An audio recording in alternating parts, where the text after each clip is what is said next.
à tous, bienvenue à ce webinaire autour de la présentation de Lingua Attack et Kios, notre plateforme spécialisée dans l'apprentissage des langues. Juste avant de vous faire une petite démonstration, quelques informations sur nous, qui on est. Donc ça fait une dizaine d'années qu'on existe. On travaille aujourd'hui avec des collectivités comme la région Île-de-France, la région Grand Est, la Normandie. On travaille aussi avec des académies comme l'Académie de Besançon, de Montpellier. On travaille aussi avec le supérieur, donc comme l'école des mines par exemple. On a des organismes de formation et des distributeurs à l'international. Pour vous donner un petit peu une idée du cœur de ce qu'on fait, Lingua Attack et Kios, c'est l'exposition à la langue authentique.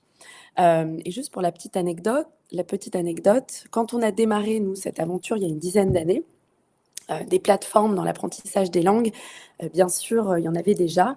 Mais c'est vrai que le premier constat sur ces plateformes, le contenu était souvent vieillissant. Il y avait des vidéos, mais il n'y avait pas de l'authentique. Et donc, on s'est vraiment posé la question, comment est-ce qu'on peut proposer de l'authentique et comment est-ce qu'on peut remettre la notion de ludique au cœur de l'apprentissage des langues. Et c'est vraiment comme ça qu'on a pensé, imaginé Lingua Attack, à savoir premier ingrédient de notre recette, si je puis dire, la vidéo authentique. Donc, vous allez voir dans un instant comment ça fonctionne. Et deuxième ingrédient de notre recette, c'est vraiment tous les éléments qui sont liés à la gamification. Donc vous verrez que dans la plateforme, on n'est bien sûr pas sur une logique de notes, mais on est sur une logique de score. Les élèves peuvent décrocher des badges bronze, or, argent. Et c'est vraiment toute cette dynamique qui nous permet de motiver et d'engager les élèves sur la plateforme. Sans plus attendre, je vais vous partager du coup mon écran. Voilà. Donc, enfin, je peux vous partager mon écran. Donc, aujourd'hui, on va faire cette démonstration sur la plateforme web. Il faut savoir que Lingua Attack, ce sont aussi des applications mobiles et qu'on est bien sûr raccordé aux gares. Donc, par exemple, pour Kios, vous allez pouvoir facilement retrouver l'application dans votre médiacentre. Donc, pour démarrer, Lingua Attack Kios, je vais juste vous donner nos langues d'apprentissage. Donc, on propose l'anglais, le français langue étrangère, l'espagnol, l'allemand, le portugais, le chinois, et on a même un module de langue des signes française. Aujourd'hui, on va faire cette petite démonstration sur la langue d'apprentissage de l'anglais. Il faut savoir aussi qu'on a 26 langues d'interface et de traduction. Donc, ça peut toujours être intéressant de les proposer en fonction de vos élèves. Et surtout vous qui me disiez que vous êtes enseignante en UP2A, ça peut être bien sûr intéressant d'utiliser ces langues d'interface. Ici, donc, on est bien sur une interface enseignante. Et là, vous avez accès à tout notre contenu qui est éditorialisé. Les tests de niveau, les parcours, j'y viendrai dans un moment, nos skill boosters, les vidéos boosters et les photos vocab. L'activité vraiment emblématique de la plateforme, ce sont nos fameux vidéos boosters. À partir d'un court extrait, d'une série, d'un film, d'un document d'actualité ou même d'une chanson, on va proposer toute une série d'exercices aux élèves. C'est une activité qu'on propose à partir d'un niveau A2 et après on couvre tous les niveaux du CE-CRL jusqu'au niveau C1. Vous voyez que là, vous avez les niveaux en haut à gauche de toutes nos activités. Vous, en tant qu'enseignant, vous pouvez faire des recherches par titre ou vocabulaire clé, par niveau de difficulté ou par règle de grammaire. Et puis, on vous propose aussi des thématiques afin de vous faciliter la recherche des ressources. Donc là, vous avez toujours nos nouveautés qui sont mises en avant. Et puis ensuite, des thématiques comme les Pâques débutants, Noël, vous avez les Oscars, les présidentielles américaines.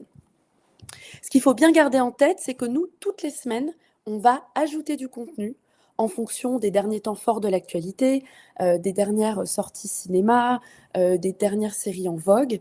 Et bien sûr, l'objectif, c'est pour vous d'avoir toujours une richesse et une diversité de ressources, et pour les élèves, que ça colle au plus près à leur centre d'intérêt. Donc, je vais rapidement vous montrer à quoi ressemble une ressource avec, par exemple, ce film The Wild Robot avec un niveau, du coup, A2. Donc, voilà, une activité, un vidéo booster, ça se présente toujours de cette façon. Donc, ce sont des exercices que l'élève, lui, va devoir débloquer. Donc, on démarre toujours par un petit travail sur le vocabulaire. Vous pouvez écoutez chaque terme et là, vous avez des traductions automatiques.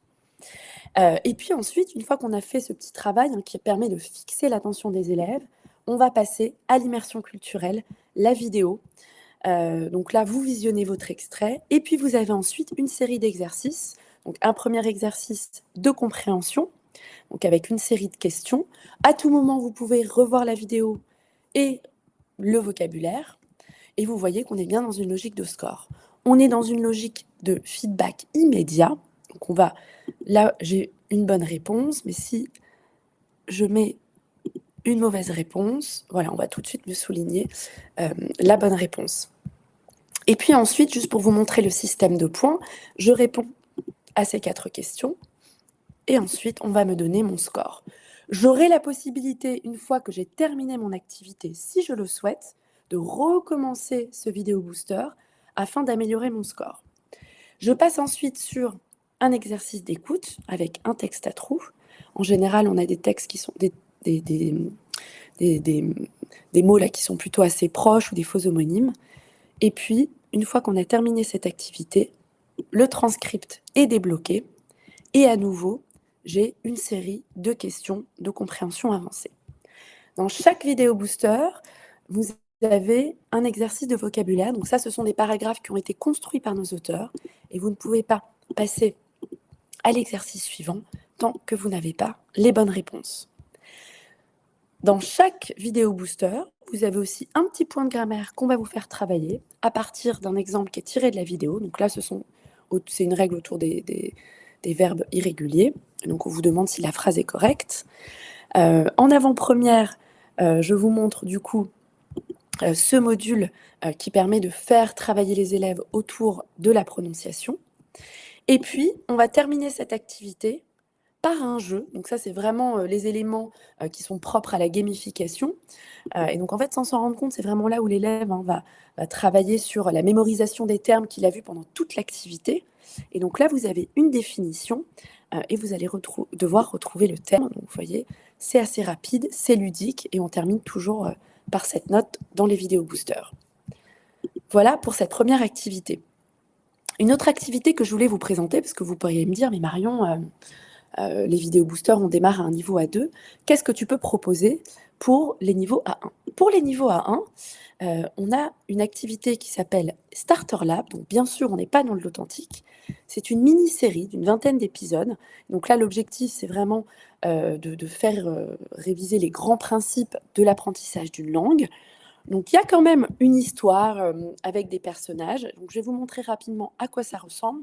Donc là, l'épisode 15, autour des temps du passé. Donc, bien sûr, on n'est pas dans de l'authentique. Vous avez ce fameux bouton tortue qui vous permet d'aller plus ou moins vite dans la vitesse du dialogue. On ne travaille pas du tout de la même façon puisque dans cette activité, là, je vais vous montrer, vous avez par exemple des sous-titres façon karaoké. On va travailler avec, vous voyez, des boucles de traduction, des boucles de replay, pardon. Là, vous avez un système avec de la traduction. Donc voilà, c'est vraiment très différent des vidéos boosters. Et l'objectif, c'est vraiment d'adresser les niveaux A1. Et on l'a bien sûr dans toutes nos langues d'apprentissage.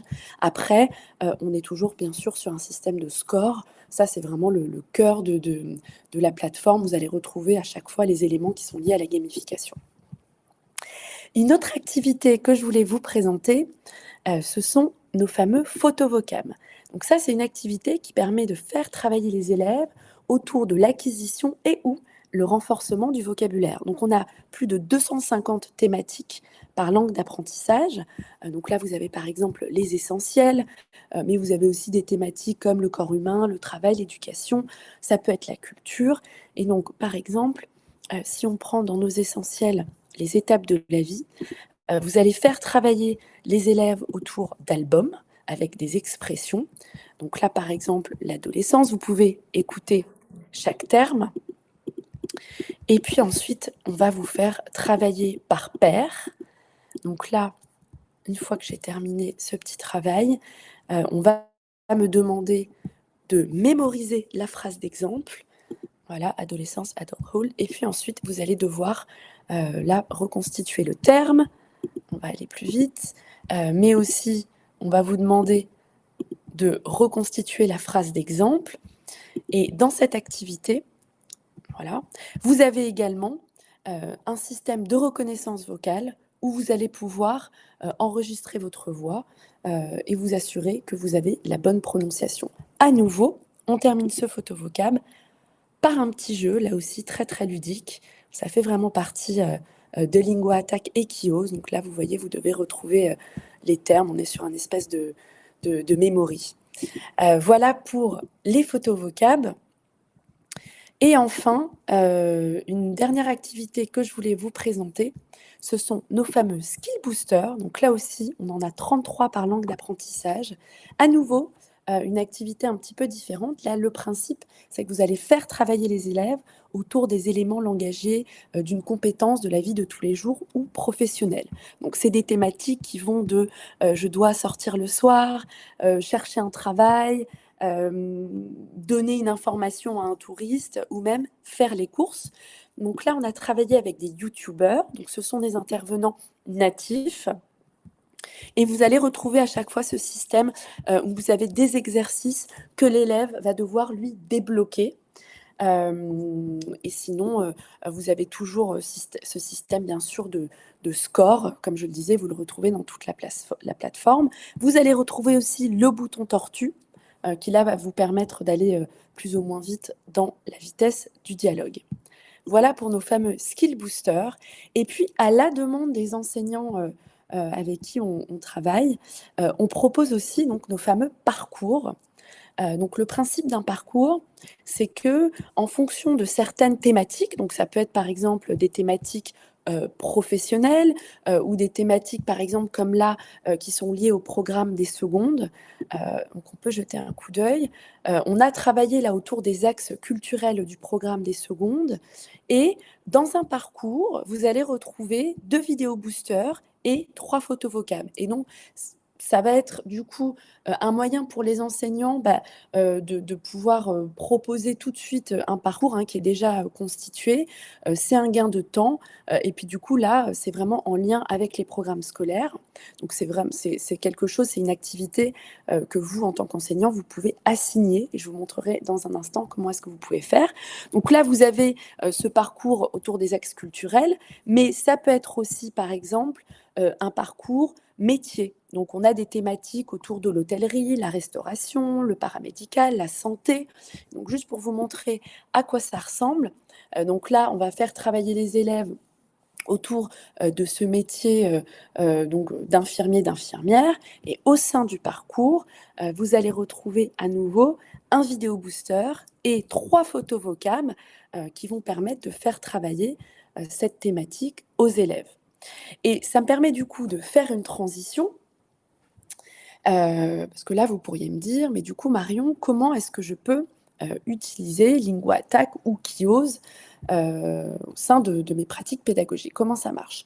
Vous, en tant qu'enseignant, vous avez cet onglet Mon établissement où vous allez retrouver toutes vos classes, d'accord? Donc avec la logique du GAR, vous allez retrouver vos classes de façon automatique là dans cet endroit qui s'appelle classe administrative. Juste un détail, la façon dont sont peuplées les classes, c'est qu'il faut que vos élèves se rendent une première fois sur Kios ou Lingua Attack. C'est vraiment cette dynamique-là pour qu'ils puissent apparaître dans vos classes. Parce que c'est vrai que j'ai souvent la question, Marion, je ne vois pas mes élèves. Donc il faut vraiment inviter les élèves à aller dans leur médiacentre, trouver Kios ou Lingua Attack, se connecter une première fois, et c'est vraiment de cette façon qu'ils vont apparaître dans vos classes administratives. Donc ça, c'est la logique du GAR. Vous avez aussi la possibilité de créer des classes personnalisées. Donc ça peut être si vous avez des besoins pour faire des groupes de soutien, ou je sais pas, par exemple, j'ai une enseignante qui me disait que pendant un voyage scolaire, il y avait certains élèves qui étaient restés. Donc voilà, elle avait fait un petit groupe avec ces élèves-là pour les faire travailler. Donc voilà, vous avez cette possibilité de créer vos propres classes, vos propres groupes. Vous avez aussi la possibilité de créer ce que nous, on a appelé des devoirs. Donc aujourd'hui, c'est presque, on pourrait dire, c'est des séquences ou des parcours. Donc en quelques clics, vous voyez là, vous sélectionnez votre classe, vous définissez une date de rendu et vous allez ensuite pouvoir sélectionner des activités tout au long de la plateforme en quelques clics. Voilà, donc je vais vous montrer un petit exemple. Donc voilà, si vous aviez envie, par exemple, de travailler sur les élections américaines, même si c'est passé, voilà, je clique ici et j'ajoute cette activité à mon devoir. Et en quelques clics, je vais pouvoir l'assigner à mes élèves. Donc là, vous voyez, hein, vous avez votre classe, les élèves qui sont dedans, et j'assigne mon devoir. Donc vous avez cette possibilité-là je dirais, de construire vos propres parcours, vos propres devoirs. Vous pouvez faire la même chose avec ces fameux parcours que je vous ai montrés. Donc par exemple, si vous aviez envie sur un trimestre de faire travailler les élèves sur ce parcours seconde en lien avec le programme, c'est la même chose. Vous choisissez votre classe, vous définissez une date de rendu et vous assignez le parcours en quelques clics. Puis ensuite, bien sûr, vous avez accès aux résultats et activités de votre classe. Donc là, vous avez une vision assez globale et vous pouvez, si vous le souhaitez, rentrer dans le détail. Donc là, vous avez bien sûr la période, vous avez le nombre de vidéos boosters qui ont été jouées, le nombre de photos vocab.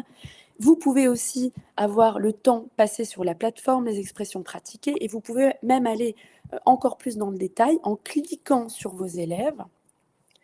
Voilà, donc on va le faire ensemble.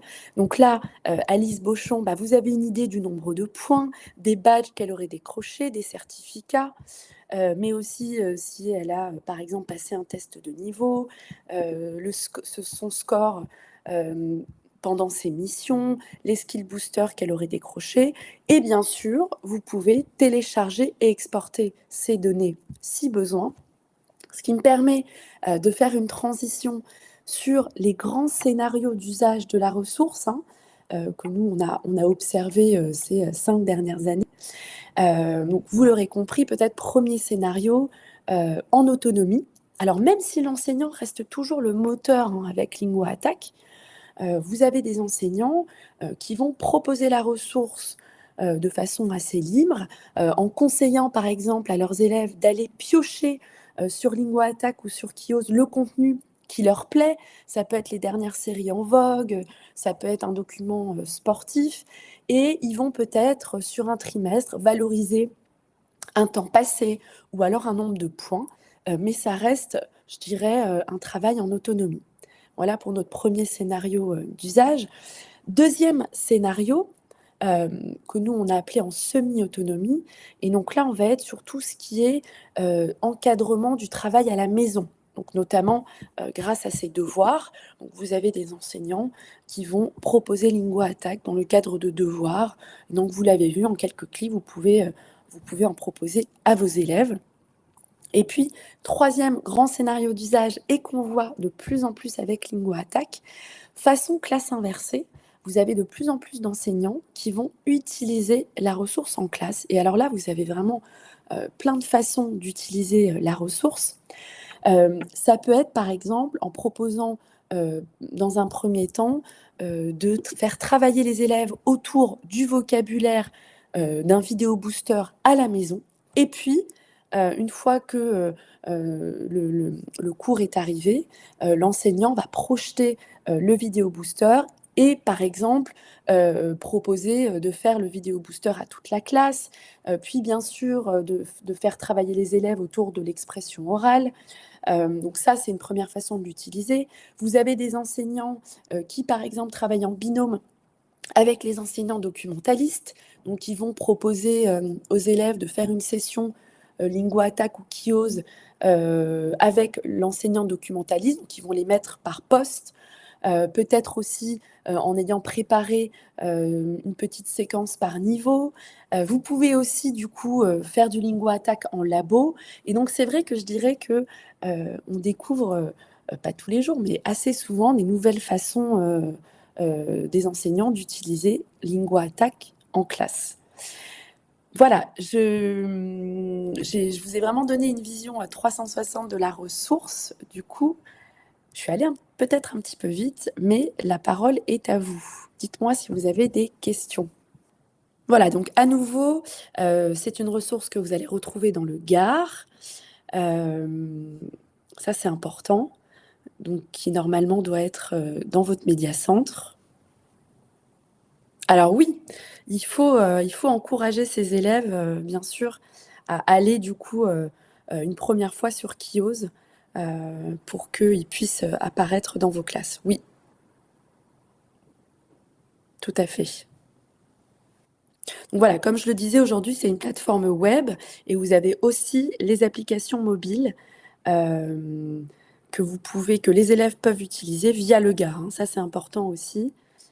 C'est une nouveauté, depuis cette année, vous avez bien, les applications mobiles, avec une logique, du Gard. Et je vais du coup vous souhaiter une très bonne journée.